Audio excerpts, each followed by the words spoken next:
There's something utterly delightful about homemade chocolate pudding. Is it the velvety smooth texture or the rich deep chocolate flavor? Maybe it's the sheer simplicity of making it. Whatever the reason, a bowl full of homemade chocolate pudding is pure happiness. And the best part, it's incredibly easy to make. Forget the boxed mixes. Today, we're going old school and creating a truly decadent chocolate pudding from scratch. It's time to put on your aprons, tie back your hair, and let's get whisking. Get ready for a taste sensation that will transport you back to your childhood. Before we begin our chocolate adventure, let's gather our ingredients and tools. Don't worry, everything is readily available at your local supermarket.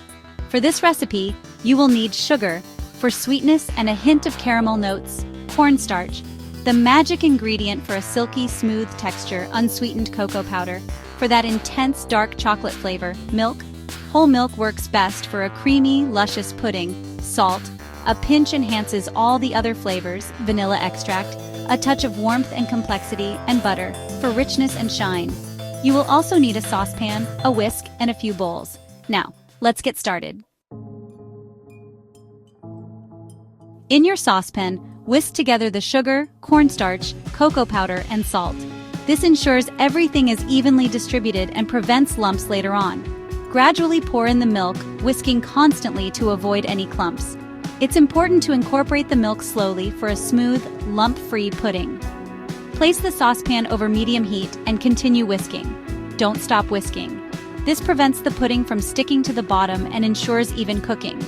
As the mixture heats up, it will begin to thicken. Keep whisking until it comes to a boil. Once it boils, let it bubble for a minute while still whisking. This is crucial for activating the cornstarch and achieving the desired thickness. Section 4. Pudding Perfection Tips and Tricks. For a richer flavor, use dark chocolate instead of cocoa powder. Chop the chocolate finely and add it to the hot pudding after removing it from the heat. Stir until the chocolate is completely melted and combined.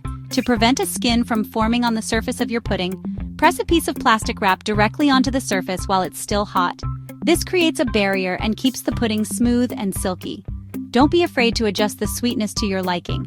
If you prefer a less sweet pudding, reduce the sugar by a tablespoon or two. Taste as you go and adjust accordingly. And be patient. Rushing the cooking process can result in a thin, runny pudding. Low and slow is the key to a perfectly thick and creamy consistency. Section 5. Indulge your inner chocoholic. Once your pudding has cooled, it's time to get creative. Spoon it into individual ramekins or pretty dessert bowls. Top with whipped cream, chocolate shavings, fresh berries, or a sprinkle of sea salt.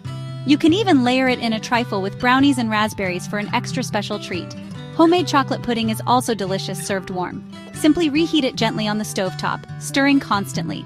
Serve it as a comforting dessert on a chilly evening. No matter how you choose to enjoy it, this homemade chocolate pudding is guaranteed to satisfy your sweet cravings.